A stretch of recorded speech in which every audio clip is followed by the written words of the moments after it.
NDA के टूट जाने के बाद बीजेपी के सभी नेता के निशाने पर नीतीश कुमार आ गए हैं। आप देख रहे हैं न्यूज फाउंडेशन हिंदुस्तान। आप हमारे चैनल को लाइक, सब्सक्राइब, शेयर अवश्य करें। कल तक जो भी बीजेपी के नेता नीतीश की सराहना करते नहीं थक रहे थे, वे आज से नीतीश को कोसना शुरू कर दिए हैं। इसी बीच मोतिहारी पहुंचे बीजेपी नेता साबिर अली ने नीतीश कुमार पर जमकर भड़ास निकाली।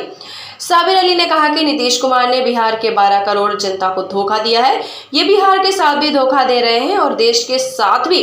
साबिर अली ने कहा कि नीतीश कुमार जिस महत्वाकांक्षा के चलते एनडीए से अलग हुए हैं, ये महत्वाकांक्षा आज की नहीं बल्कि 2013 से ही है।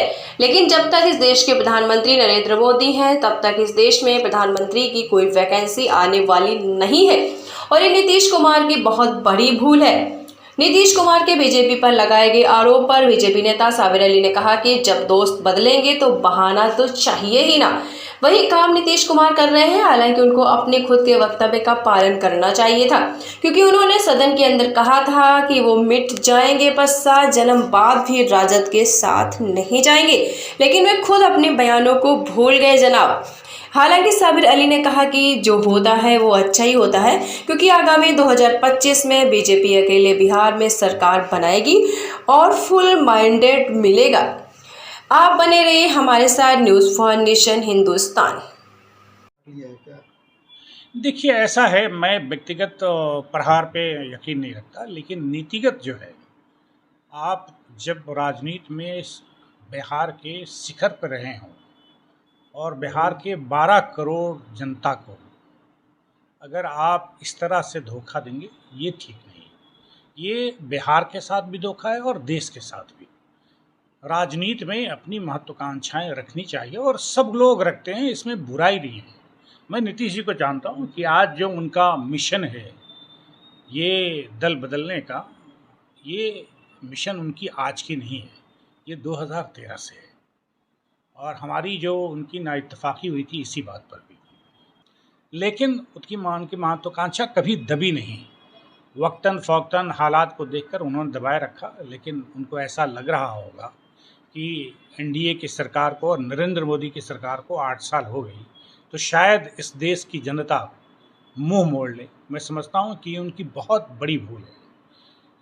इस देश को नरेंद्र मोदी की अगुवाई में जिस बुलंदी तक पहुंचाया है, अपने आप में इतिहास है।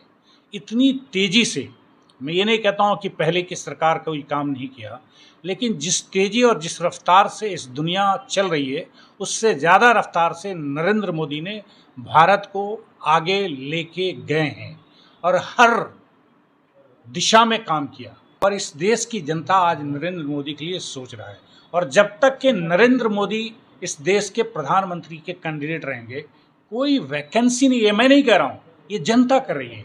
और इस मुल्क के हर हिस्से में, इवन साउथ में भी Bharatiya Janata party, north east में भारतीय जनता पार्टी को कहा जाता था कि कभी यहाँ भारतीय जनता पार्टी हो नहीं सकती।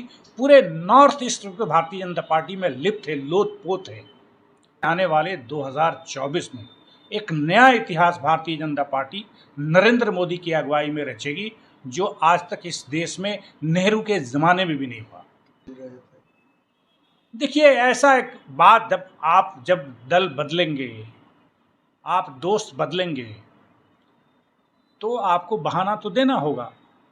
नीतीश कुमार जी का उनका अपना वक्तव्य, सदन के बाहर की मैं बात नहीं कर रहा हूँ, मैं सदन के अंदर जो रिकॉर्ड होती है, आज के 200 साल भी रिकॉर्ड में रहेगा। उन्होंने कहा था कि किसी भी ज़िंदगी में, ये जन्म तो छोड़िए, अगले 7 जन्म में भी आरजेडी के साथ नहीं जाएंगे।